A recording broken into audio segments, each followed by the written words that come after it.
So, maybe baka next week, alam na natin para with the time ba. Kasi this is a long topic. Okay, so hopefully we can finish it by tomorrow. And then new lesson na naman tayo the week after this week. So let's first identify our objectives, which is shown in your screen. We are going to define related terms based on the topic we are going to discuss, and then to identify common sterile preparations, to discuss TPN or the total parenteral nutrition, irrigation, and parenteral admixtures. Also to identify what are those environmental controls under the sterile preparations and IV admixtures. Also to discuss the aseptic preparation technique used in IV admixtures and sterile preparations. Also, how are you going to document it, to package and label it, and ano yung waste disposal. Basically, yung waste disposal and environmental control, makakorelate lang natin yan sila. Okay? So, hopefully, we can discuss and we can finish itong tatlo. Kahit itong tatlo lang. Ito siya. Yan, tatlo na yan. Ang liit naman ng highlight. Itong tatlo. Hopefully, we can finish this one. Okay? So, let's proceed with the definition of terms. We have two terms to be defined in this topic. Okay, number one, we have sterile preparation. So when you say sterile preparation, it means that any dosage form of a drug free of viable microorganisms. Okay, so sorry with this, dapat nakaano yun siya. Nakahiwalay. Okay, so again, sterile preparations are those dosage form, any dosage form of a drug free of viable organisms. Okay, so para hindi kayo malito. So meaning when you say sterile, wala jud dapat siya microorganisms present. Okay? So ano ba yan? So mali ang comma. It should be this one. So meaning walang any organisms na nakakontain sa loob ng sterile. So when you say sterile, devoid siya of microorganisms. Walang microorganisms. It should be free of microorganisms because these microorganisms can cause degradation of sterile preparation and also can cause impurities. Okay, so it's any dosage form of a drug including parenteral products free microorganisms. Okay, so it is made class using currently accepted aseptic compounding techniques, which are we going to discuss tomorrow na. Okay, under acceptable compounding conditions.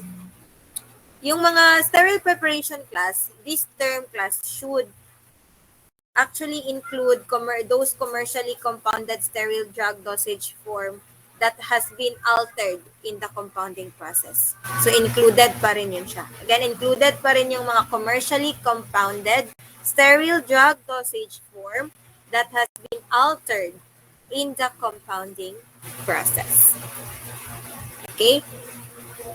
Number 2, we have admixture preparations. Okay, admixture preparations are those sterile intravenous solutions or IV solutions that are prepared by using one or more medications or electrolytes.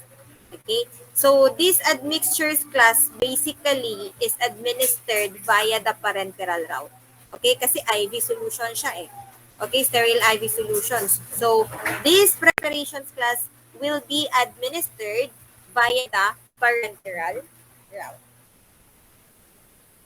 Okay, so what's next? Okay, so we have many forms of sterile preparations class. Okay, so yung na-show sa inyo screen, yan yung form. We have two main forms of sterile preparations or two types of sterile products. Okay, obviously class, yung most recognized or most obviously recognized sterile pharmaceutical preparations are injections. Okay, injections yung most commonly recognized talaga. Kasi kapag sterile, automatic iniisip natin, ay yan yung nasa loob ng syringe or yung nadaanan ng syringe or nasa loob ng vial via the IV route or via parenteral route. Okay, so the most commonly recognized or obviously recognized sterile pharmaceutical preparations are injections. Okay, so ito siya class, it may vary from small volume antigenic products to large volume.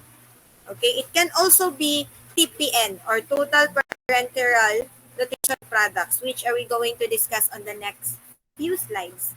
Okay, so ibang products under sterile preparation class na under pa rin kay injections, pwede yung mga ophthalmic preparations natin. Okay, pwede din yung, may gina-inject kasi niyan, meron ding drop diretso. Okay? So, meron ding hindi injection class, pwede ding creams and dusting powders. They are also sterile. They are under non-injectable sterile fluids.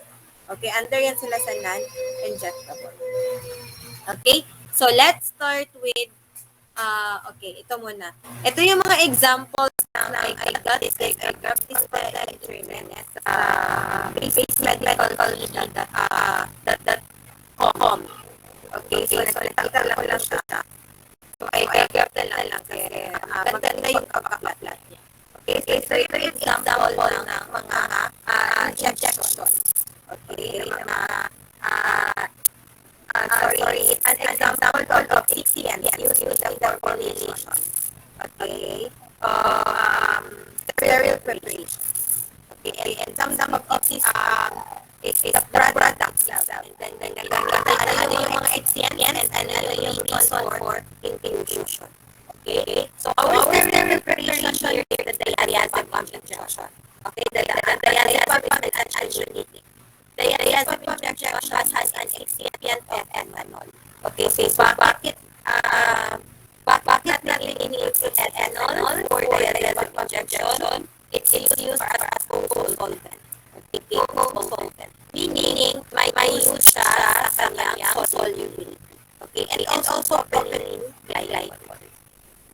About for insulin injection, yung ating insulin and sulfaline, they are insulin isoprene injection. Okay, so we add sulfaline excipients, we have erythritol, glycerol, phenol, vitamin sulfate, diabetic sodium phosphate, zinc oxide, sodium hydroxide. Okay, we add these following excipients for this following preservative, okay, in order to prevent early degradation.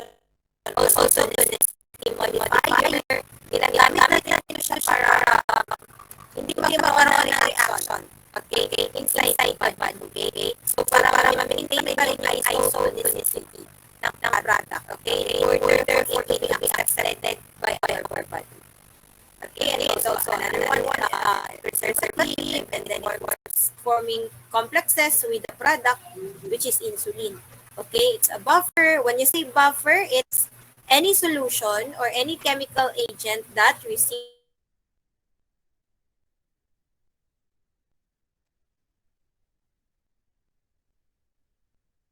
we use dibasic sodium. Okay, so other reasons are stated.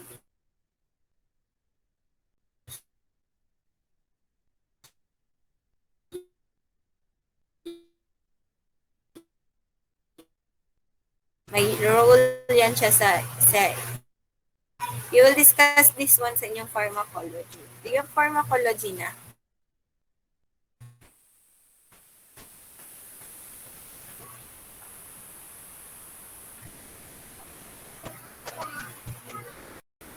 Class, are you still there? Yes, ma'am. Putol-putol. Sa ibang student, putol-putol din ba? Yes, ma'am. Not good. Okay, so let's proceed. So we have we hydrochloride injection USP. We have Minims chloramphenicol eye drops. We also have promethazine hydrochloric injection US. Sorry, nabalik na ito siya class. Let's proceed with this one. Ito. Minims prednisolone sodium phosphate eye drops. Okay, so nabalik lang siya. So let's start with the intravenous infusions. Under ito siya kay injection class. Okay, so if we are going to go back, this one.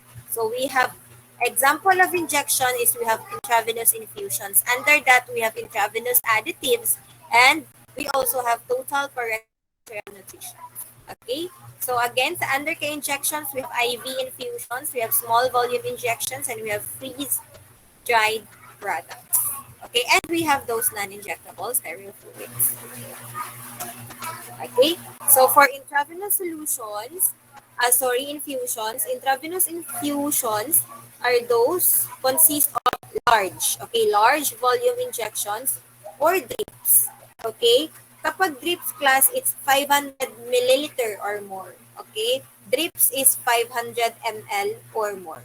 Okay, so it consists a large volume injections of or drips that are infused at various states. Okay, ano yun usually ang rate natin for drips, for IV drips. We have 50 to 500 ml per hour. Okay, again, we have 50 to 500 ml per hour. Okay, so it's drips that are infused at various rates. Rates natin is 50 to 500 ml per hour into the venous system. Okay, they are generally sterilized in an autoclave class. Okay, autoclave. They are generally sterilized in an autoclave. Examples of these, we have isotonic solutions of sodium chloride or glucose. Saan to siya ginagamit? Isotonic solutions of sodium chloride or glucose are used mainly to maintain fluid and electrolyte balance. Okay, in order to replace the extracellular body fluids. Okay? Kailan nagkakaroon ng electrolyte or fluid loss or ECF body fluid loss? Usually after surgery class, nagkakaroon ka ng imbalances. Okay? Or yung mga prolonged period of fluid loss lang talaga like diarrhea, ganyan. Okay? So, yun siya. Surgery or diarrhea, it may be the cause. Okay? This one also class, itong isotonic solutions of sodium chloride or glucose, aside sa ginagamit siya as a replenishment, it is also used as a supplementary energy source. Okay? Glucose, okay? Primarily glucose, kasi glucose is a carbohydrate. Carbohydrates is our first line of energy source. Okay? It's a macromolecule which is our first line for energy. Okay? Energy source. First line source of energy. So basically, si isotonic solutions of glucose, they are supplementary energy source. Okay, they are also used as a vehicle for drugs. Okay, so other examples for intravenous infusions class are those na mga blood products. Yung mga blood products, again, yung mga blood products that are collected and processed in sterile containers. Okay, so again, other examples are those blood products that are collected and processed in sterile containers and plasma substitutes. Okay. So next we have intravenous additives. Okay, we have intravenous additives. Okay, so intravenous additives add drugs. So, intravenous additives class, under ni siya kay intravenous infusions. Okay? So, intravenous additives are those nag-add ng drugs. Okay? Additives, meaning additives, it adds something to the drug. Okay? It's a common practice actually to the hospital class. Okay? It's a common hospital practice to add drug to infusions immediately before administration. Okay? So, yun yung additives. Yun yung substance na dinadagdag sa drugs to infusions immediately before administration. It is, again, a common hospital practice. We have those example here sa baba. These are the ones that are regularly used additives, okay, to the infusions before administration. So we have potassium chloride, we have lidocaine, we have heparin, and we have certain vitamins and antibiotics. Okay, so potentially class, this can be a hazardous practice. Okay, again, itong practice na to sa hospital, it can be hazardous. Okay, for instance, class, merong drug na nag-precipitate. Okay, drug may precipitate in the infusion fluid because of the pH. Example, we have amphotericin. Okay, so it may precipitate due to the infusion fluid because of the pH or because of the presence of salts. Okay? Another reason bakit hazardous practice siya because drug may degrade rapidly. Kapag madali mag-degrade ang drug, hindi na yun magagamit ni patient. Okay? So, we also have, kapag kasi nag-add tayo ng mga additives, if we add multiple additions or multiple additives, it may lead to precipitation of one or both of the drugs, or it may accelerate, again, as mentioned, its degradation. And then finally, we also have drug loss. Okay? It may occur because absorption by container. Okay, because absorption by the container. Example, we have yung insulin. Di ba, meron tayong mga insulin na nasa glass nakalagay, yung hindi yung direct na siya na isa-sub-Q. Okay, meron yung nasa glass pa lang na bibili ka pa nung 1 ml na 1 cc na syringe and then you will sub-Q. I-sub-Q mo yan dyan sa fatty part or sa chan usually kasi yung insulin sa chan usually yan sinasaksak. Okay, merong nakalagay lang sa glass. Okay?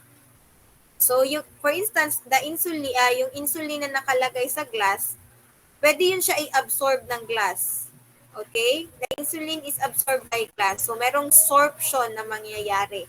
Or pwede din i-absorb siya ng PVC or the polyvinyl chloride.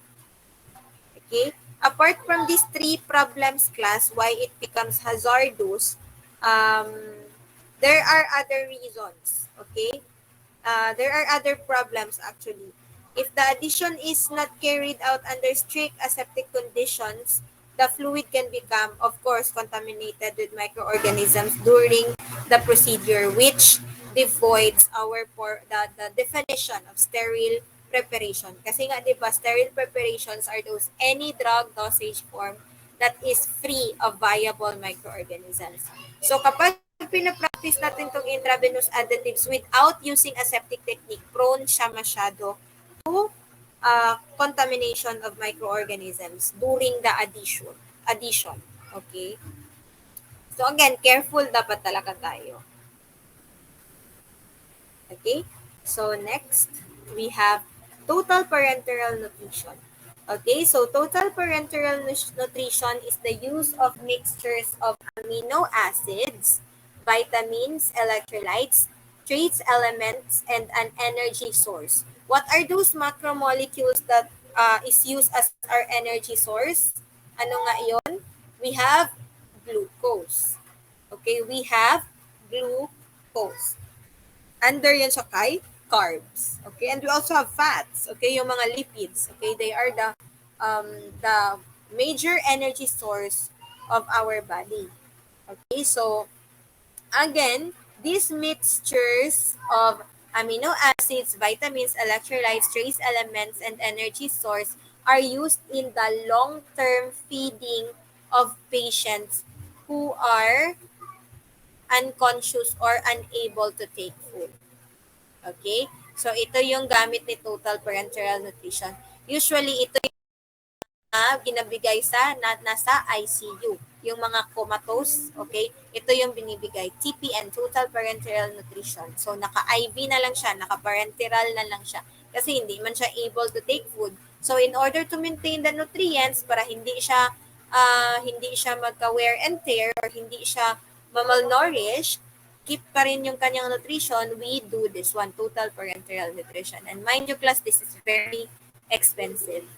Okay, one bag, when I was still in the affiliated in the hospital pharmacy, one bag may cost around 7 to 12,000. Okay, per bag. 7 to 12,000. It's a 24-hour period. Depende. 12 to 24-hour period yan yung isang bag. Okay, so kapag na-coma ka na ilang days and then you use TPN every day, that's around 7 to 12,000. So, malaki talaga ang gastos. Okay? So, all or most of the ingredients to feed a patient for 1 day class are combined aseptically in one large collapsible plastic bag. Okay? The contents of which are infused over a 12 to 24-hour period. Okay? Transfer of amino acids, glucose, and electrolyte infusions, and the addition of vitamins and trace elements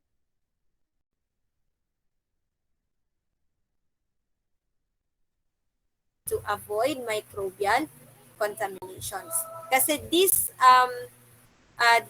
microbial contamination class, or sorry, if yung transfer ng amino acid is hindi aseptic, hindi siya via aseptic technique, anong mangyayari? It may provide good growth conditions for bacteria and mold. Okay, so ganun yung mangyayari. Are you still there, class? Yes, ma'am. Yes, ma'am.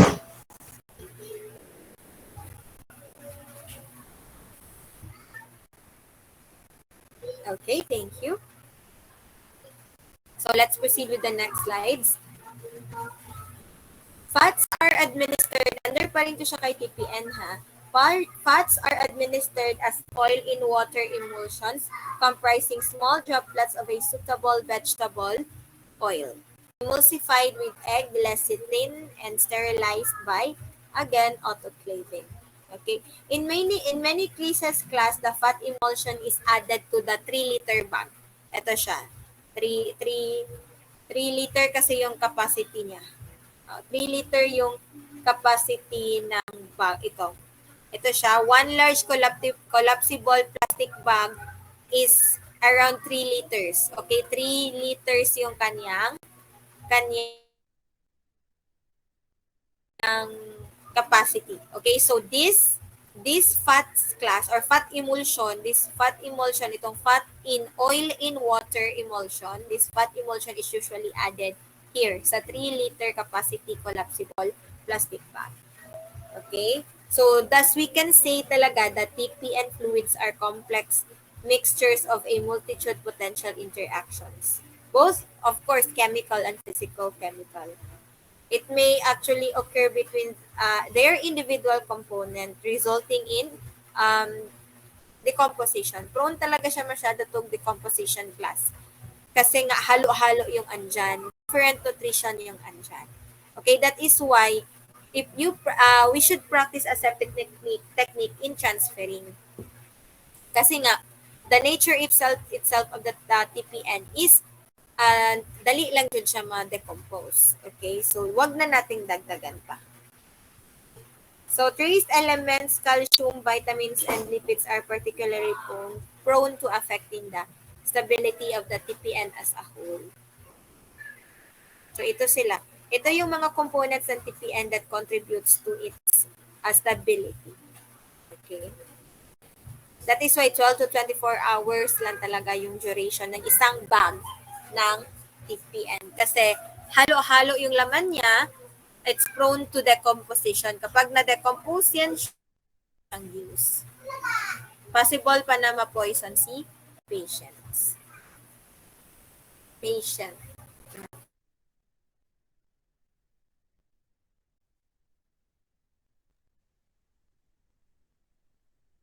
Injections.